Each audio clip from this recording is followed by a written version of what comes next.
Hello, this time on Sitrep, as the Royal Navy unveils HMS Venturer to the public for the first time, we ask, what hope does the first Inspiration Class Frigate offer a surface fleet short on ships and sailors?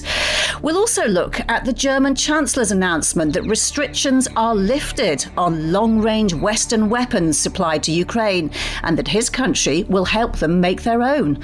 And the story of the secret unit set up in World War II to deceive, misinform, and on occasion come up with believable lies. This is a story that hasn't been told for many years since the people involved, some of them wrote diaries, some of them wrote memoirs, and since the documents first came out. So there was really a lot to explore there. Sitrep with Kate Chabot and Professor Michael Clark. So she was met with applause when she rolled out of the build hall in Rosyth this week. The Type 31 HMS Venturer is the first of 5 Inspiration Class ships and central to the Royal Navy's reorganisation of its frigate fleet. At a cost of up to 300 million, she's also regarded an affordable solution to the Royal Navy's shortage of ships and sailors. Mike, so what is the current state and size of the Royal Navy at the moment, and what challenges does it face? Oh, well, the challenges are legion because it's a very busy Navy, and it's going to get a lot busier if we're going to meet our current strategic expectations. I mean, the ultimate size of the Royal Navy, it's a 60-ship Navy. If you add in the RFA, the Royal Fleet Auxiliary, it's about 72 ships, something like that. And of course, what we're thinking about all the time are the workhorses. So how many frigates and destroyers do we have? Because that's in any general Navy, you need a lot of frigates and destroyers. And I mean, there the numbers are, in theory, if you look at it, they're supposed to be 19. I remember when they used to regard 32 as the irreducible minimum. They said we can't possibly exist without 32. Well, now it's 19, but it isn't really 19. I was checking out last week, actually, how many ships have we got deployable this year, as of summer this year, and it looks as if we've got 3, maybe 4 of the Type 45 destroyers. We've probably got 6 of the 8 Type 23s, and that's about it. So how many ships can we deploy of frigates and destroyers? About 10. And yet here we are, we're sending a carrier battle group, a strike carrier around the world with our allies. So, the Navy is very short of deployable ships. And even if it had all of its 60-odd ships deployable, it would still be stretched in terms of what it is trying to do. Well, let's bring in Sitrep reporter David Sivills-McCann now, who was there when HMS Venturer came out of the build hall in Rosyth. Hi, David. Tell us about it. What was it like? Well, it was very impressive. It's not every day you see nearly 6,000-ton ship up close being rolled out of a build shed like this. The whole process was quite slow. It took around 45 minutes, and being on the 4th, the weather changed. It was sunny, started raining, stopped again. But this all marks a really, it's Scotland after all this time of year. But this really marks an important milestone in this Type 31 project. I was there for the first steel cut a few years ago. And it just marks another step in the ship's way into service for the Royal Navy, something that's coming up quite soon. So she was rolled out on what are called self-propeller modular transporters. Basically, it just made this giant platform, a motorised platform for the ship to sort of edge forward out of the build hall. It was a lovely day. A lot of the workers gathered who were involved in construction just to watch the whole thing unfold, and it was a lovely moment actually when they sort of broke into spontaneous applause when it ended. So like all of these days, very special for them and very special for the team there. The former Second Sea Lord Sir Nick Hine is now the Chief Executive of Marine at Babcock, the company overseeing the build on the Type 31, and he agreed it was a very momentous day. Look, what a great day. The first rollout of a ship that has been built entirely by Babcock in Rosyth. First time we've ever done that. First of many. We've got Venture out today, we've got Active in the shed, we've got another Formidable in bits around the yard that we're going to put in the shed, and you'll see Venturer today, you'll see Active later in the year. That's a pretty impressive drumbeat of platform delivery, and if you can see her behind me, she's a good big ship. So that's 3 of the new frigates you mentioned there, David.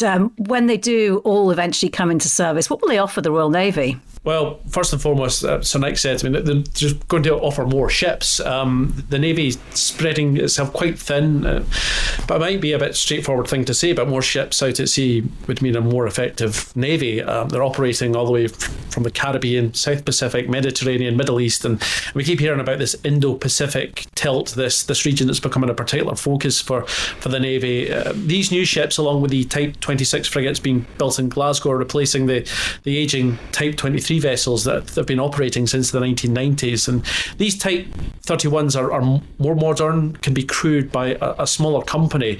They're 60% larger than the Type 23s, but they require 60% of the crew.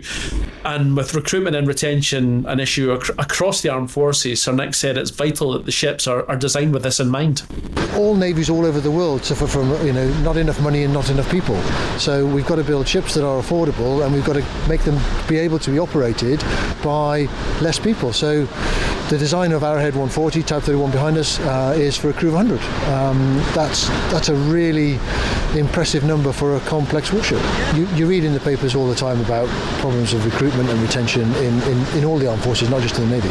So we have to work out how we drive down the number of people we need. Now, behind us, that's a perfect example. Now, what the Navy chooses to do in terms of crew, if it was me, I would probably have a smaller crew, and I'd have two crews, and then I'd drive the availability up by having the platform at sea more often. That's interesting. David, tell me a bit more about this ship then. What equipment does she have to carry out her role? Well, she's equipped with a 57mm gun and two 40mm guns as well. It is being fitted with the Sea-Scepter missile system, and this vertical launch system can fire Tomahawk cruise missiles. So she can pack a punch during these maritime security patrols. She could also be used as a launch pad for commando raids, anti-piracy operations, escorting vessels encroaching on UK waters, but she'll also be used, I imagine, for soft power, things like disaster relief efforts and diplomacy overseas. She has a speed of around 26 knots, and the flight deck can accommodate Merlin and Wildcat helicopters, so the Type 31 can be a very useful vessel in the fleet. Very useful, but the big question, I suppose, now is when will these 5 new Type 31s be in service? Well, this rollout means that HMS Venturer will be floated off from Rosyth soon. She's currently on that hard standing just outside the build shed, but she's going to be loaded onto a barge and lowered into the water in the coming days. Some of the internal works of the ship have already taken place inside the build hall, but the good things like the masts, the weapons, the sensors, these still all have to be added while she's still outside. And those ships are going to be coming out of Rosyth pretty thick and fast over the next few years. It's hoped the process of handing Venturer over to the Navy will take place around this time next year, and the second in class HMS Active is going to follow shortly. We actually got a glimpse of it in the autumn. Apparently she's structurally sound now, so progress on that second ship as well. She's still in the build shed. There's room for 2 of these ships in there, with HMS Formidable taking Venturer's place in there now, and it's hoped, all going well, that all 5 of these Type 31 ships will be in service by 2030. So it's going to be a busy time at Rosyth Dockyard and the workers there, and something for the Royal Navy to look forward to. Dave, good to speak to you. Thanks for that. Thank you. Mike, given the Type 23 frigates are going out of service more quickly than their replacements here, how much of a capability gap does it leave? Oh, well, certainly it will. I mean, as Dave was saying there, in theory, these Type 31s will all be there by 2030, which is pretty quick. And the Type 23s are going out of service. And, of course, we'll all be waiting to see if the Defence Review, when it appears maybe next week, advocates the early taking out of service of the Type 23s. We just don't know, but there would be a case for saying take them out of service early. There will be a capability gap, we just got to live with it, and the Type 45s will fill some of that gap, and the Type 31s, when they come on board, will fill that gap. But as Dave was saying there, the Venturer is out of the sheds, the Active is being built, Formidable is now going into the shed to be built, and then beyond that there's the last 2 will be called called the Bulldog, and the Campbelltown. I'm very interested in the one that the last of the Type 31s is called the Campbelltown, because they're all designed with names, that represent some aspect of the Navy's history. And the Campbelltown, of course, was famously, the last one in 1942 was for the Commandos, but they rammed it into the lock gates at Saint Nazaire. So one would hope, deliberately rammed it into the lock gates at Saint Nazaire in the famous raid. One would hope that that's not a sort of Navy lock precursor to anything that happens to the Campbelltown. But these are important ships because of the way they're designed, and they are designed to fill a gap which undoubtedly will arise as the Type 23s go out of service, possibly earlier than planned. And Mike, how does the Type 31 compare to the Type 26? Because together they'll replace the Type 23. How do they complement each other, and what can't it do that the Type 26 can? Well, these new Type 31s, it's a general purpose frigate, and they're built in a modular way. We used to talk about this years ago. The Danes created this design, this modular design. I remember talking about it with the Danes in the 1990s. This is based on what's called the Iver Huitfeldt design. They call it the Arrowhead 140, but it's basically building ships almost like flat pack building. And the Navy at the time was pretty sniffy about it, because they said, well, that's all very well, but if you really need a high-end ship, you don't want to build them in flat pack modular sections. But that's exactly what they're now doing, and in a way that's more appropriate now than it would have been 20 years ago, because what matters, of course, is not necessarily the ship itself, but what you put on it and the robotics that can be operated from it. And so these modular ships, they're a bit lighter than the Type 23s. So the Type 23s are about 8,000 tons, something like these. These are going to be about 6,000 tons, the Type 31s, and they're a lot cheaper. They're about a third of the price at the moment for, say, the Type 26s that are being built to replace the Type 23s. So 300 million as opposed to about 900 million apiece. And that's a big saving, and they can be produced more quickly. And the argument is, if the ship itself is what matters, and what you put on it is what makes the difference, then they can be fitted out for anti-air, as the destroyers do. They can be fitted out for anti-submarine warfare. They can be fitted out for mine countermeasure work, and as a general purpose frigate. So it's a bit of an experiment in transformation, but that's what defence policy is now all about. And what I'll be really interested to see, and I don't know what the answer to this is at the moment, is how the Type 31s operate in a robotic environment. Can they be the launch pad, the mothership for a series of sea drones, which would make some difference, of course, to the performance of the Navy? Yes, and Mike, 5 on order, but it's never enough, is it? Given it's a very busy time for the Royal Navy, with the increased burden, for example, of shadowing Russian vessels in or near UK waters. Yes, there are never enough. Nelson complained fiercely about the lack of frigates in the fleets that he was involved in. There are never enough frigates, because they are the workhorses of any naval power, and so you need as many as you can afford, quite apart from the other high-end ships like aircraft carriers and attack submarines and things like that. But frigates and destroyers are always in short supply, always, and you're absolutely right, there are never enough. And this event, which we've only heard about today, the Yuri Ivanov, which is a famous Russian intelligence gathering ship, is now being shadowed off the Hebrides. And at least they've put a Type 45 HMS Dragon to shadow it. The last time, a couple of weeks ago, they were shadowing something. It was HMS Tyne, which is an offshore patrol vessel. And the point is, the Russians notice what you send up against them. So they notice the difference between an OPV that turns up to shadow them and a really powerful Type 45 destroyer. So that's a good signal to send. The problem is that we don't have enough Type 45s to do this. But the Russians are quite overt. They send the Yuri Ivanov. It's a spy ship. They make no bones about it, and they're spying on us all the time. Now, restrictions on the range and use of Western missiles to strike Russia have been lifted. It's been a contentious issue for well over a year now, both before and after ATACMs and Storm Shadows were supplied to Ukraine. The news came from the German Chancellor, Friedrich Merz, ahead of a meeting with President Zelensky this week. So, Mike, it's been a long time coming. How big a deal is it? Yeah, it's big in principle because the Western Allies are now saying no range restrictions on the Western weapons you've got from us. And Friedrich Merz made it very clear. He was speaking for Germany, for France, for Britain, and for the United States. And that's the important one. And so that's important. He didn't announce that they could use Taurus missiles, that they'd supply Taurus missiles, but he didn't rule that out at all. In the past, he said we should supply Taurus, and he is now saying that that we won't necessarily announce what we're giving the Ukrainians. I mean, why would we give the Russians, notice of it? So we'll maintain strategic ambiguity. And I think most people have assumed that therefore they will supply Taurus missiles, but won't announce it, and we'll only know that they've supplied Taurus as and when something blows up that looks as if it's been created by a Taurus missile. What he did announce, though, Mike, was a partnership to help Ukraine manufacture its own long-range weapons. What kind of weapons could that mean? Well, there's certainly helping with missiles. I mean, Rheinmetall, the big German manufacturer, they last year put, I think it was 4 different factories into Ukraine to help manufacture shells, the 155mm artillery shells, and a lot of vehicle repair, which doesn't sound very glamorous, but actually is makes a big difference to the battlefield if you can repair armoured vehicles quickly near to where they will go back into action.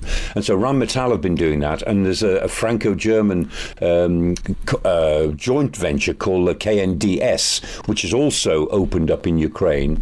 So this is quite important. And what Merz is really saying is that we'll add to all of that, or build on that, to help the Ukrainians develop their own long-range missiles, which will be based, I imagine, on the Neptune missile, which the anti-ship missile, which also has other functions, and the Ukrainians have developed that themselves. And they're repurposing a lot of the old Ilyushin surveillance missiles, which they inherited from the old Russian army, and before that the Soviet army, and they've repurposed them to be very effective jet-propelled drones. So there's a lot of help available because the Ukrainians are very inventive, and they've got the skills to develop this if they've got behind them the industrial muscle of Germany. So that's quite important in principle. Well, Sitrep's Ukraine reporter Simon Newton is also here. Hi, Simon. Mike mentioned the Taurus missiles that Germany may or may not provide to Ukraine, or is expected at some point when we don't know. Can you just explain what immediate difference they could make? Hi. They basically will provide them with a much deeper strike capability than they have at the moment from ATACMs and from Storm Shadows, which they're running out of effectively. So the Taurus is it's been talked about throughout this war. It's something that Zelensky's mentioned that he wants for some time. So it's a very capable cruise missile, very similar in some ways to the Storm Shadow and the Scalp, the French version of that, in terms of its guidance system. It has the same size warhead, 480 kilo dual stage warhead. So it's basically a bunker busting missile, if you like. The biggest difference really is in range. It has an American turbofan engine on it rather than the turbojet that's on the Storm Shadow. So its range, Storm Shadow range, is about 155 miles or so. The Taurus can go out to published figures of about 310 miles plus. So that would give the Ukrainians the chance to hit targets in southern Russia, even potentially to the sort of gates of Moscow, where obviously the Russians have a lot of logistics and command and control based. So it puts a whole new area of Russian capability in range. And the other key target that's been talked about a lot with Taurus is the Kerch Bridge, this bridge that links mainland Russia to Crimea. And then people have said that if you're going to take that bridge out, then the Taurus missile is the one that you need to use to do it. So effectively, that's what it's going to give the Ukrainians. And as I said, they are running out of missiles. The stocks of missiles they were given at the start of the war are depleting rapidly. So it would be a big, game changer is a word that's used a lot, a bit hackneyed, but Taurus could potentially be quite that for them. And Simon, while Russia says it's working on a memorandum towards the possibility of peace, it's doing exactly the opposite on the battlefield, isn't it? What can you tell us about preparations for a new summer offensive? So there's lots of kind of battlefield indicators really that Russia is ramping up for something this summer, and actually that it's already begun, that they have a kind of window of opportunity that they're trying to seize militarily and politically before any potential ceasefire might come into effect. So President Zelensky said that they have intelligence, Ukrainians, that the Russians they've got a troop build up along the border with Ukraine, that they are preparing for something. It's likely to be focused around around eastern Donetsk, around this town of Pokrovsk that we've heard a lot about for the last year or so. The Ukrainians have been holding on there for some time. Konstantinivka, which is just to the north of that as well. Those two areas, they've created, the Russians, a salient around those two towns, and that's likely to be the sort of focus of the attack. We've seen a ramping up of drone attacks on Ukrainian cities. Obviously, we had that record number last weekend. But the thinking is that it's not going to be a kind of rapid armoured advance, that the Russians still don't have the kind of combined arms manoeuvre capabilities to do that. It'll be this continuation of this grinding attrition that we've seen throughout this war. And the numbers kind of favour the Russians. They're recruiting about 30,000 troops per month at the moment. The Russians are exceeding any of their expectations and the targets they've set. That's about 6 times what the Ukrainians are managing to recruit. So there was an interesting paper from Rosyth this week setting out the kind of indicators that something is kind of on its way, already begun. One of the key factors also is that they're going to run out of the stockpiles of Soviet era weaponry, the T-55s and the older tanks and artillery that they've been using. They're going to run out of those. They're going to have to start to make things from scratch. So they have a kind of 4-month window in which to try and launch this summer offensive. And Mike, President Zelensky says Russia intends to create a buffer zone in the Sumy area in the northeast. How does that fit into Russia's strategy? Not desperately well in military terms, because a buffer zone of, say, 15 or 20 kilometres is neither here nor there in terms of Ukraine's ability to hit over the border in Russia, or even to launch a new offensive into Kursk if they were able and so minded to do. But what a buffer zone would provide is a sort of political leverage, because it's a footprint in 2 more oblasts. It would be a footprint in the Sumy Oblast and a footprint maybe in the Kharkiv Oblast. And if it came to some sort of negotiation, say in the autumn, about freezing the front lines or possession of the oblast, the fact that the Russians would have a biggish footprint in 2 more oblasts would be something they could bargain about. Because already, I mean, Medinsky, in the negotiations that were aborted effectively after 2 hours in Istanbul a couple of weeks ago, he said, we want all 4 oblasts in which we're fighting, the 4 now in the south, even though we haven't conquered them all. We want all 4. And he said, and if you leave it any longer, we'll want 5. And after that, we want 8. So the idea of a buffer zone, I see not so much as a military operation or as a military advantage, as much as a political footprint in 2 more oblasts in the north to actually create a demand as and when there is some sort of meaningful negotiation. All right, we'll leave it there for the moment. Simon Newton, thank you very much for your time. Now, fake news may seem like a phrase born out of the Trump era, but the art of deception and propaganda is as old as warfare itself. From the Trojan horse to the bots and AI manipulation today, humans in conflict have always tried deceiving the enemy for their own advantage. Well, now, journalist and broadcaster Terry Stiasny's new book, Believable Lies, examines the people and the tactics used by the political warfare executive, whose job it was to broadcast fake news to the occupied countries during World War II. And Terry joins me now. Terry, great to have you on Sitrep. Thank you for joining us. Now, this is your first non-fiction book. What was it that drew you to this dark world of lies and misinformation? Well, I've spent a long time as a journalist, particularly covering politics, but also covering international stories as well. And things were pretty quiet during lockdown. I'd also written a couple of novels as well. So I'm very interested in, that difference between fact and fiction. What's the truth? How much of the truth do you ever really know, particularly as a journalist when you're always trying to find things out?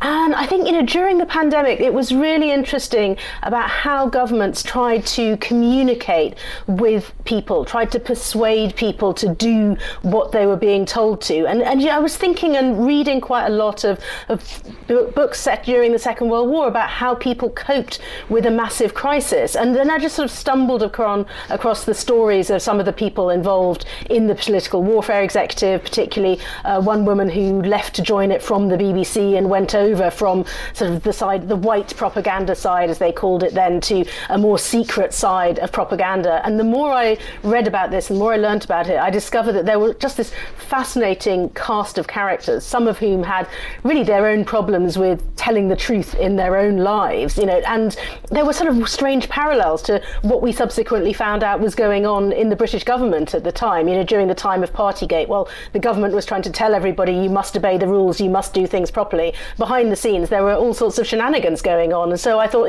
this is a story that hasn't been told for many years since the people involved. Some of them wrote diaries, some of them wrote memoirs, and since the documents first came out. So there was really a lot to explore there.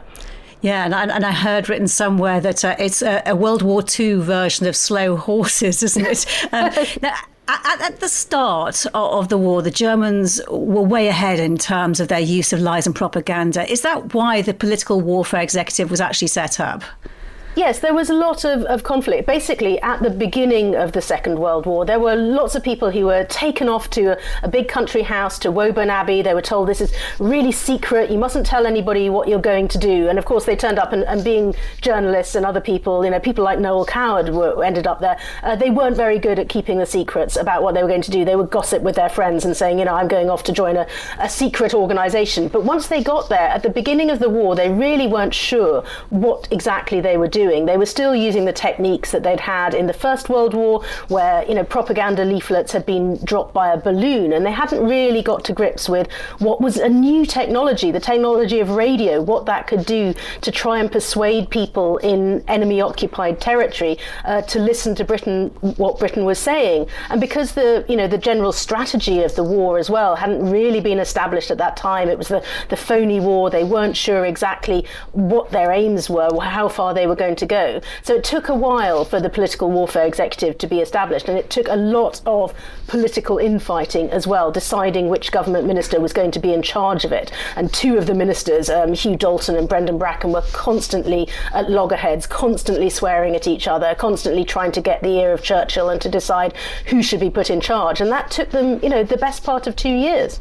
And Terry, you mentioned that the cast of characters, Noel Coward was one of them, and they were an interesting bunch, weren't they? How were they chosen? And is there one that actually stood out to you? Well, there were a couple of people who really stood out to me. I mean, in some sense, it was people who you knew, and people would sort of try and recruit their friends. And when one of the recruits turned up to Woburn Abbey, he sort of said it was like arriving at a party where all of his friends who he hadn't seen around London for a few months were all sitting in this room, and he discovered where they'd been all along. But the two big characters really were Sefton Delmer, or people often called him Tom Delmer. He'd been the Daily Express correspondent in Berlin during the 1930s. So he'd met some of the Nazi hierarchy up close. He'd been there when the Reichstag fire was lit, or not when it was lit, but he saw the aftermath of that. And he was really keen on using black propaganda. So spreading rumours in Germany that, perhaps typhoid was going around, that the Nazi leaders were overindulging in food and drink, and that they had better rations than everybody else. And he would put stories out that were simply not true. But his method, and where the title of the book comes from, was he said, I want detailed truths with believable lies. So he wanted to make things as close as possible to what was actually happening in Germany. So they'd use the data from air raids, they'd use information from prisoners of war to try and sort of create this world that was credible. And he thought he kept trying to push the idea of black propaganda as far as it could go, and as far as his political bosses would let him. But the other person who was really interesting was Richard Crossman, who was an aspiring Labour politician. He'd also been a journalist. He'd been a philosophy tutor. He went on to be a Labour cabinet minister, of course. And he was much more sceptical. And although he had also spent time in Germany in the 1930s, he'd seen the Nazis come into power, had seen what happened to a lot of his friends who effectively disappeared. So he was worried about that. But what he was also worried about was trust, and the importance of building trust in countries that were occupied by the enemy that you hoped one day would be defeated. And he really said, the British government has got to be believable. The British government has got to be telling people the truth about things that are happening, so that one day, looking ahead to an occupation, people would believe what they were then being told. And it's true today, as it was during the war, that politicians and the military sometimes don't see eye to eye. In fact, you dedicated a chapter to the kerfuffle between the political warfare executive Churchill and Air Marshal Bomber Harris. That was when the head of the Air Force got involved in the propaganda war. What happened? Yes, Air Marshal, Bomber Harris was, he was a big character, and they thought this is a guy we can use in propaganda, and he was quite keen to be used in propaganda because he had, a really strong turn of phrase. He liked to make big pronouncements about what he could do, and they said, okay, well, we'll get him to make a radio broadcast, and we'll get him also to write some leaflets, which we will then drop over Germany. And he said, we are going to bomb you come rain, blow or snow. We are going to, defeat you. This is going to be terrible. And Richard Crossman got involved in this, and he sort of said, I'm going to edit this and make it a little bit tighter for radio, and I'm going to make it all sound better. But where it really went wrong was this was considered absolutely fine for a serving military officer to get involved in propaganda when it was aimed at the Germans. What he wasn't supposed to be doing was getting involved in politics when it was for a domestic audience. So once the newspapers heard some of this broadcast, they thought, oh, well, this is a great story. This is really good. They put it on the front page of the newspapers, and their sort of marmalade was dropped all over Westminster when they read this, because he was stepping over the mark in terms of what he said they were able to do. And MPs in Parliament said, well, look, he isn't going to be able to bomb Germany come rain, blow or snow, and this will be held against him every time that a bombing raid doesn't work out. So there was a huge political kerfuffle about this, and it had to be all smoothed over and try to sort of convince the Air Ministry that this was fine, because of course the propagandists, when they were doing leaflets as well as radio, they needed the Air Ministry much more than the Air Ministry needed propaganda, and so because they needed to be able to drop those leaflets. And at the best of times the military were pretty reluctant. They said we'd rather be loading our planes with bombs rather than with pieces of paper. Indeed, famously, Bomber Harris was not a fan of that, because he did say it detracted from the work of the Air Force. Leafleting dropping was used to effect, though, not least, though, when General Eisenhower wants to invade and occupy Italy, the aim being to soften up the Italians and break their morale before the real bombing started. Did it work? That's a really difficult question. I mean, it depends. If even 30 years after the fact, the people of the political warfare executive, once they were able to talk about their work, were writing letters to the Times debating whether this was successful or not. And they certainly said that when they invaded the island of Pantelleria, that was a huge military bombardment, and obviously that made most of the difference. But there were certain instances when Italians who had heard radio broadcasts urging them to surrender, and when they had picked up leaflets saying, this is what will happen to you, you're going to be well treated, you need to come over to our side, were convinced by that, and they were able to surrender. But again, there was another big argument about how far can telling the truth or not telling the truth go, because at one point what the PWE wanted to do was, and what some in government wanted to do, including Churchill for a little while before he was convinced otherwise, was to say, we're going to put out a fake message from the Italian king saying that he had already surrendered. And what Brendan Bracken, one of Churchill's closest confidants, said is, look, this is a bit risky, because what happens if this message has gone out and the king, there hasn't been a surrender? We're going to be exposed to the world as having told a lie. And one of Churchill's advisors wrote to him saying, look, I'm not averse to a good bouncing lie, but the danger is that it might rebound in our own direction. And so again, there were constant debates here of, when do we tell the truth? When do we tell people things that are fake news? So what does your book actually say about the use of propaganda and its effectiveness? I think the side that I came down on in the end was that in the long run, it was better to try to build up trust and to try to tell people, particularly your enemies, the truth that they weren't getting from their own side. And I think where this propaganda was most effective was right towards the end of the war, particularly when Germany was falling, and when German soldiers who were listening to these radio broadcasts were hearing, look, Mussolini is dead, Hitler is surrendering, the forces are closing in on Berlin. Now is the time for you to surrender. Now is the time for you to come over to our side effectively and to give up because hope is lost. Now, there was a propaganda spin on that, but it was essentially the truth, and it was the truth that they weren't hearing, obviously, from their own leaders. And I think, one of the most poignant things in the book is when Richard Crossman, he's on VE Day and he goes to Dachau, which is just been liberated. And after that, they've been making a film about the horror of the concentration camps. And when they're making the film, they talk to soldiers there and they're taking everybody's names. And somebody said, well, why are you taking all these details? And even at that point on VE Day, he said, one day people will say that this never happened. And I think that is the danger, that if you weren't telling the truth to people during the war about what was going on, why would they then believe in you when it came to telling, the absolute truth of the absolute horror of the concentration camps? And of course, it obviously has a direct application today, doesn't it? Yes, it does. I mean, the technology that we have now is different, but essentially people are doing the same things. I mean, if Tom Delmer came back today and you'd have to explain to him what the internet was, but once he understood that, he would see that people are doing exactly the same techniques that he used. Something that sounds convincing, whether that's, European leaders going on the train to Ukraine and, fake stories being created about, what their habits were, whether, alleging obviously completely falsely they were taking drugs. Those things are the same types of rumours that spread really successfully in those days, but now almost anybody can create them, whether that's a government or whether that's somebody sitting in their own room on a computer. So the danger is still very much there. Terry Stiasny, it's been great speaking to you. Thank you for your time. Thank you. And Believable Lies is out on the 12th of June. Mike, in all of this, there's one thing that must work. Someone must believe what they're seeing or hearing is true. Yes, really important. And I think, I look forward to reading this book because it sounds fascinating. And, as Terry said there, Richard Crossman collecting material on the concentration camps. And he said, one day they'll say this never happened. And that's really important because, and I think, what she's getting at there is a fundamental difference during the Second World War between the two great techniques. I mean, the one technique is the big lie technique, which is what the Nazis adopted in the 1920s and 30s and through the war. And the idea is if you tell a big lie often enough and convincingly enough, eventually quite a lot of it will stick.